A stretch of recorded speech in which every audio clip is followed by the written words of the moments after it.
And Mm-hmm. so my family has been pretty much any neighborhood that you can name where there is black community. We we we are there. We reside there. Mm. So I don't at this point in time when folks like, yo, where you from? Yeah, I was raised in South Sac. Went to Valley High School. Graduated with got my diploma from William David Continuation School. Also went to a few other schools, all South area, and of course, kind of moving around all different neighborhoods in South Sac. Um, but there is Valley High area was where I spent a lot of time, but then also Glen Elders is where a lot of my family is from. Grandma's house is at, so you know how that go. The grandma Mm-hmm. house, Mm-hmm. that's where the Thanksgivings are taking place. That's where a lot of the teaching. That's where a lot of the codes, if you will, respect codes and lack thereof respect codes. Yeah, yeah, definitely.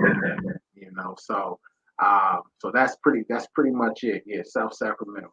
Um, Definitely. And that's when you mentioned to me that you kind of moved around a little bit and had to endure different neighborhoods in our city. And just like I told JDK yesterday, I interview people from all over the country, and where you from don't matter to me, but I'm prideful in being from my city. You know what I mean? yeah, I'm not from the Bay Area.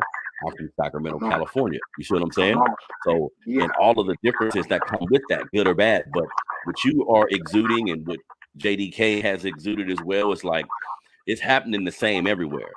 And sometimes when you get to like ingratiate yourself in different environments where people are maybe they claim that, maybe they claim that, but it helps your personality and it helps you grow as a person when you get to be in all these different environments. So that's why I was thinking when you said military brat, because see, I grew up in the South Side as well, but I went to 3 schools my whole life. Like this is real yeah, shit. I went to Bowling Green, Fernbake, and Burbank.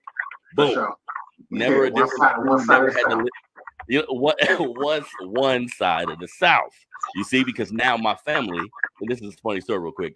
My family has a business in Oak Park, right? So I'm as a kid, because of a lot of different things that was going on, because of like affiliations on my family's part, I never went to Oak Park. There were streets in Oak Park, bro, that I'd never been to. So now, if my family owns a business in the community, I'm turning down streets, and I'm like, damn, I've been here 42 years. Like all my years, I ain't never been over here because, as black people, it Yeah, can be a little tribal at times. You know what I segregated, mean?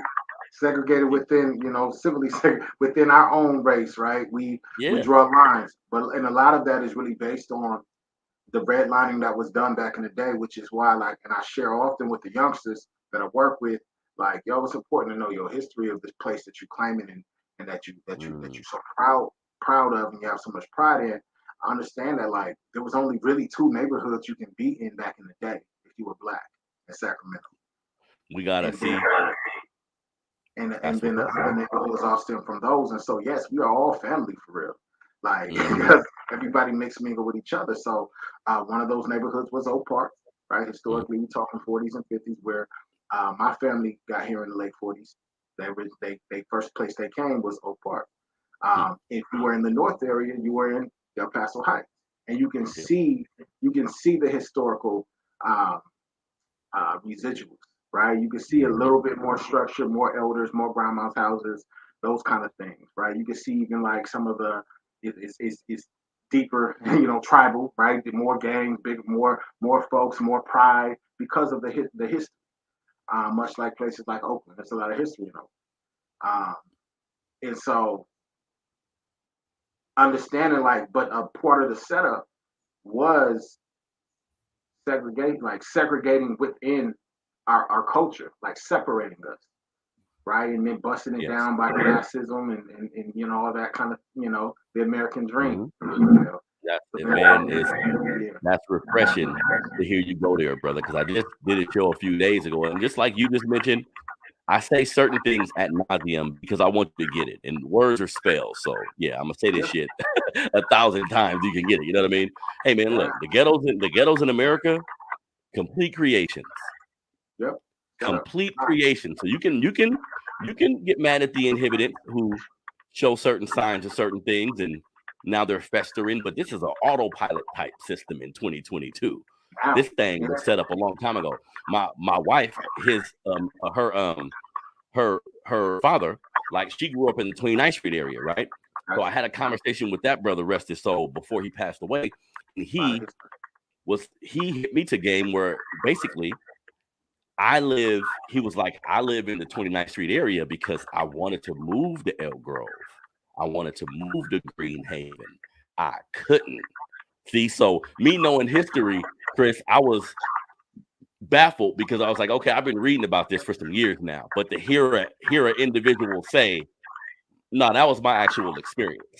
I had to live in this area. So, I'm big on history too, bro, just so I think it creates the proper perspective. And then when you keep digging and keep digging, then you get the love from it. Then you get to holding yourself accountable. Then it becomes like, then it translates into everything you do. So it is a process, bro. Now talk to me about this real quick, because you mentioned your mom. So military, right? Y'all came to Sacramento. Like what military, Army. Pops was military. So growing up, did you grow up with your pops? So that's the interesting part. And so a lot of my story derives from a lot of the trauma, to be honest with you. And I say trauma of the time period. I was born in '89, right? And so affectionately kind of coined the phrase with a lot of my peers born in '89 as earthquake babies. We earthquake babies. Anything under us, we get aftershocks. And so, and so, what that means to me really is like 1989 was the year of the San Francisco earthquake. But we also know in that shaking, breaking, and cracking was also what we know as the crack epidemic, right? So 80s and in the late 80s, all of us born was affected some way, shape, or form by the crack epidemic. So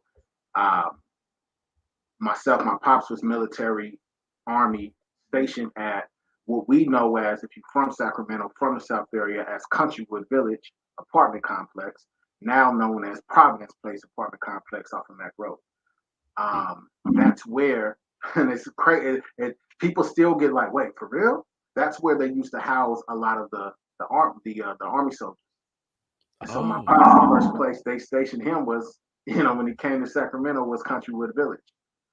That was military housing, military apartments, if you will. There was a club right across the street. That was a club that all the soldiers would go to. That's where my mom and pops would be on a Saturday. Saturday love is where they dance, blah, blah, blah. It sounds like a beautiful love story, and there's parts of it that really is. And then, like I said, crack epidemic, pops. No shade on my dad. We have our strange relationship, but it's not estranged in the sense of I don't know him. I know him well as I took time to get to know him and journey to learn myself. And learning like, inside my blood is a lot of addictive. It's an addictive trait, and so because of that, that is why we endured a lot as kids growing up. Even the pieces where mom, who my grandfather thought she would grow to be a librarian, because she was the sister of all the 5 kids. She was the one quiet, graduated second of her class from Hiram Johnson.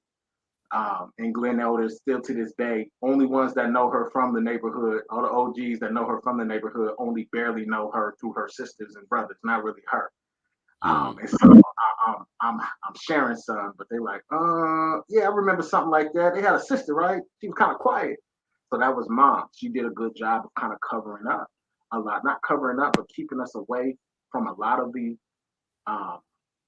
deep impacts of it, because she wasn't in the lifestyle, but she fell in love with somebody who was, and that caused for us to be affected without realizing what we're being affected by. And so pops actually ended up leaving when I was 3 years old. And so when he left at 3 years old, that probably was my first shift in my first direct trauma, other than the stuff that was happening when I was 2 and 3 around me, right? Like just, that addictive behavior kind of stuff. But my pops was my favorite person and my superhero, and was the one who taught me how to be tough and strong, and teaching us martial arts when I was 2 years old, and teaching me to never, how, in his words, not to be a punk, right? Don't let nobody punk you. He's military cat. So that macho, hoo. But as a kid, and even like things like how to walk across the street, how to snap, how to whistle, how to small things. And so I got those things at an early age, 2 years old, 1, 2 years old, learning things that a lot of I learned later. A lot of my peers didn't get those foundational things. Then I got to experience with a single household with, 2 boys, me and my brother 2.5 years apart, and my mother struggling and sacrificing, and you know, as a single mother. And then he came back at 7 years old when I was 7 years old. Oh, so your pops came back. So from like 3 to 7, he wasn't there.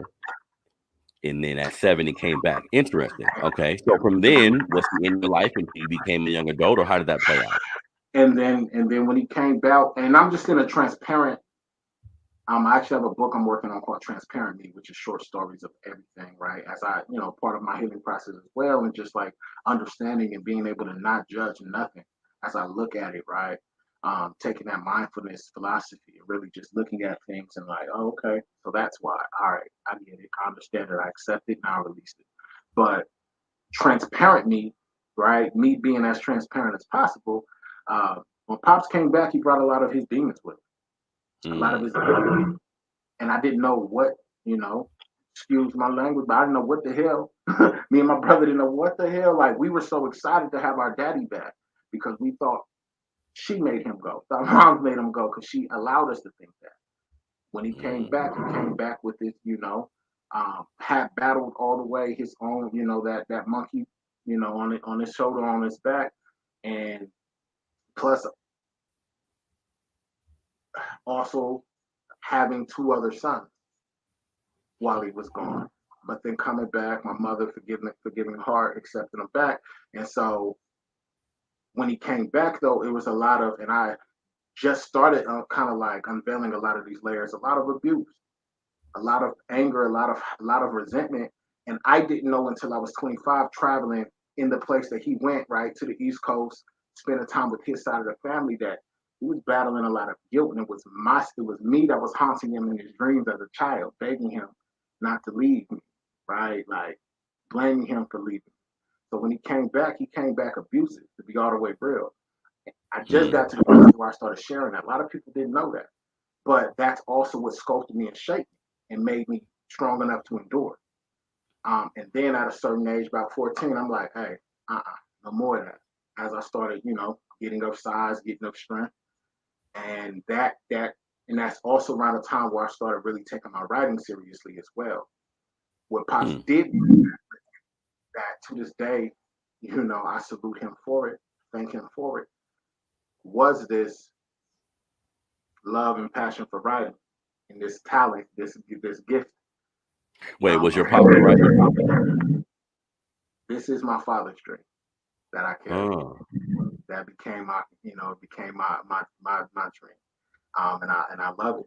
And I carry it. That's another reason why I also move forward in my last name, his last name, his father's last name, and then his father's last, and then my great grandfather's last name, who refused to change the spelling of his last name like his cousin, because he said, I'm not gonna hold my head down in shame. If it was good enough for my daddy, it's good enough for me. You see them kids? Pointed to my grandfather and my great uncle, who great uncle passed as Reverend COON. My grandfather is known as Dr. COON. He said, kids gonna put something in front of their name, bring it some respect. And so, long story short, like, my dad, when he introduced himself to my mother's father, gave his first and middle name because he didn't feel like having to have the conversation about his last